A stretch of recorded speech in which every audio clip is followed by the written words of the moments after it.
سننے سنانے کی سعادت حاصل کی تھی۔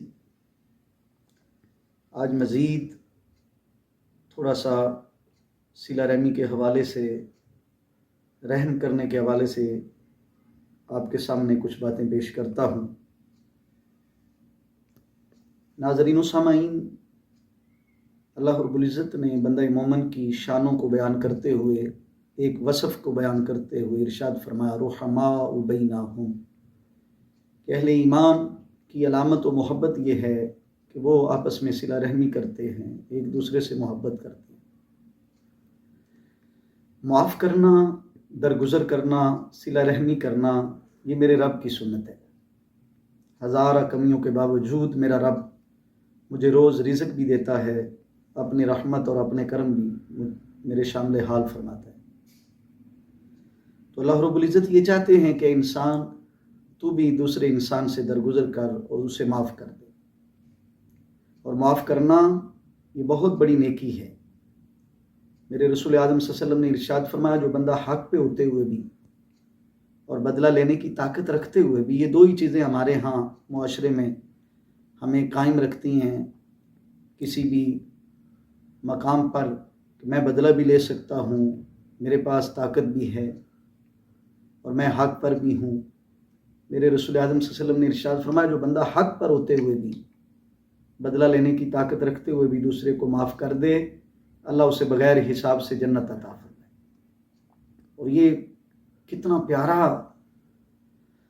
پیغام میرے رسول اعظم صلی اللہ علیہ وسلم نے ارشاد فرمایا، اس پہ غور کیجئے۔ میرا رب طاقت ہونے کے باوجود مجھے روز معاف کرتا ہے، بدلہ لینے کی طاقت رکھتے ہوئے مجھ سے درگزر کرتا ہے اور انتظار کرتا ہے کب بندہ واپس آئے اور میں اس کے گناہوں کو معاف کر دوں، اس کی خطاؤں کو معاف کر دوں۔ اور اللہ یہی ہمیں کہہ رہا ہے کہ اے انسان تو بھی دوسرے پر رحم کر، اور کتنے واضح لفظ ہیں، فرمایا تم اہل زمین پر رحم کرو، آسمان والا تم پہ رحم کرے گا۔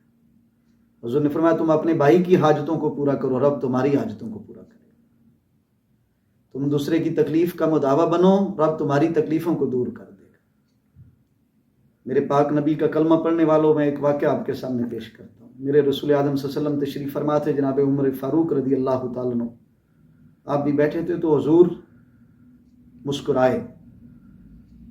حضور جب مسکرائے اور پھر حضور روئے تو ان اداؤں کو دیکھتے ہوئے عرض کی آقا یہاں کوئی واقعہ نہیں ہوا، کوئی ایسا معاملہ نہیں ہوا، آپ مسکرائے بھی اور پھر پہلے حضور روئے اور پھر بعد میں مسکرائے، تو عرض کی آقا آپ روئے کیوں؟ تو میرے رسول نے فرمایا عمر جو میں جانتا ہوں وہ تم نہیں جانتے، جو میں نے دیکھا ہے وہ تم نے نہیں دیکھا۔ عرض کی آقا آپ نے کیا دیکھا؟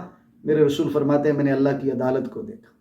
اللہ کے ہاں دو شخص حاضر ہوتے ہیں، ایک شخص نے دوسرے پر کیس کر دیا، اور جب کیس کیا گیا، امام منذری علیہ رحمہ نے اس حدیث کو لکھا ہے، جب اس پہ کیس کیا گیا، اللہ اکبر، وہ بندہ عرض کرتا ہے اللہ دنیا میں مظلوم تھا، یہ ظالم تھا، میں اس سے بدلہ نہیں لے سکا، اور میں انتظار کر رہا تھا کب تیری عدالت لگے گی تو میں اپنا کیس تیری عدالت میں لے جاؤں گا۔ آج طاقتور عدالتوں سے بری ہو رہے ہیں، لیکن اس دن کو سوچئے جس دن کسی کی طاقت بھی نہیں چلے گی، جس دن کسی کا مرتبہ عہدہ نہیں چلے گا، اس وقت میرا رب فرمائے گا بتاؤ لمن الملک اليوم، بتاؤ آج حاکم کون ہے؟ تو سارے خاموش ہو جائیں گے، اور پھر خود ہی بولے گا للہ الواحد القہار۔ سوچئے اس دن کو ذرا اپنے ذہنوں میں لائیے، جو 50,000 برس کا ہوگا، جس دن باپ بیٹے اور بیٹے باپ سے دور بھاگیں گے۔ اللہ اکبر، یہ ایک علیحدہ ٹاپک ہے، اس طرف چلا جاؤں گا تو بات پھیل جائے گی۔ ناظرین و سامعین، میں جو عرض کر رہا تھا، جب اس بندے نے کیس کیا تو اللہ فرماتے ہیں بندے کیا چاہتا ہے؟ تو عرض کرتا ہے اللہ مجھے آج بدلہ چاہیے، اور بدلے میں کیا دیا جائے گا؟ اس دن نیکیاں دی جائیں گی، اس دن بندے کی نیکیاں بانٹی جائیں گی بدلے میں۔ میرا رب فرمائے گا میرے بندے اب تو اس کے پاس نیکیاں بھی نہیں بچی، یہ تو اس کا نامہ اعمال خالی کر دیا گیا، یہ تو اس کے پاس بچی کوئی نہیں۔ وہ بندہ عرض کرے گا اللہ اگر اس کے پاس نیکیاں نہیں بچی تو میرے پاس گناہ جو ہیں، میرے گناہ اسے دیے جائیں اس کے بدل میں۔ سوچئے جب انسان اپنا وزن نہیں اٹھا سکتا تو اس پہ دوسرے کا وزن بھی ڈالا جاتا ہے۔ میرے رسول رو پڑے اس منظر کو دیکھتے رہو، کیا نگاہ ہے میرے رسول کی۔ وہ بیٹھے حضرت عمر کے پاس تھے لیکن نظارہ اللہ کی عدالت کا کر رہے تھے۔ سوچئے اس نگاہ کے بارے میں، اس لیے اعلیٰ حضرت نے کہا تھا کہ جس طرف اٹھ گئی دم میں دم آ گئے، اس نگاہ عنایت پہ لاکھوں سلام۔ کیا نظر تھی میرے کریم آقا کی۔ میرے رسول روئے تو اللہ تعالیٰ نے میرے محبوب کریم صلی اللہ علیہ وسلم کی شاید اس ادا پر ہی وہ معاملہ، حضور فرماتے ہیں جب اللہ کے حضور اس بندے نے عرض کی اگر اس کے پاس نیکی نہیں تو میری برائیاں اسے دی جائیں، تو حضور رو پڑے کہ اب یہ کیسے اٹھائے گا؟ تو اللہ نے فرمایا بندے جس نے کیس کیا تھا اس سے کہا ذرا اوپر تو دیکھ۔ اس نے جب اوپر دیکھا تو ایک سونے کا بہت بڑا محل تھا۔ یہ طویل حدیث ہے، میں شارٹ کر رہا ہوں پیغام دینے کے لیے، ورنہ اس پہ گھنٹوں تقریر کی جا سکتی ہے، بحث کی جا سکتی ہے میرے صاحب۔ جب میرے رسول اعظم صلی اللہ علیہ وسلم نے فرمایا کہ جب اللہ فرماتے ہیں اوپر دیکھ، تو اس نے دیکھا سونے کا بہت بڑا میدان تھا، اس کے اندر ایک سونے کا بہت بڑا محل، یاقوت و زمرد کے فانوس لگے ہوئے تھے۔ وہ بندہ خدا عرض کرتا ہے یا اللہ یہ کسی رسول کا ہے؟ آواز آتی ہے نہیں۔ یا اللہ یہ کسی نبی کا ہے؟ تو آواز آتی ہے نہیں۔ یا اللہ کسی شہید کو دے گا؟ تو آواز آتی ہے نہیں۔ وہ بندہ عرض کرتا ہے اللہ بتا پھر یہ کس کا ہے؟ تو میرے رسول فرماتے ہیں اللہ اسے کہتا ہے اس کا مالک تو بھی بن سکتا ہے، انت تملکہ، اس کو تو بھی خرید سکتا ہے، تو بھی مالک بن سکتا ہے۔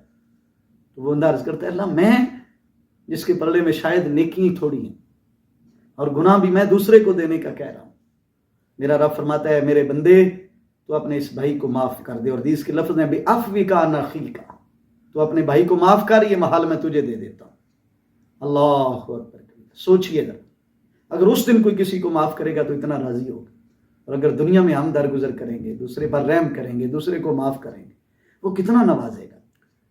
میرے صاحبوں یہ زندگی انتہائی مختصر سی زندگی، یقین جانیے پتہ نہیں پھر اگلا سانس بھی ہم لے سکیں گے کہ نہیں، اگلا دن دیکھنے بھی ہمیں نصیب ہوگا کہ نہیں، وہ گھڑیاں ہمیں نصیب ہوں گی کہ نہیں۔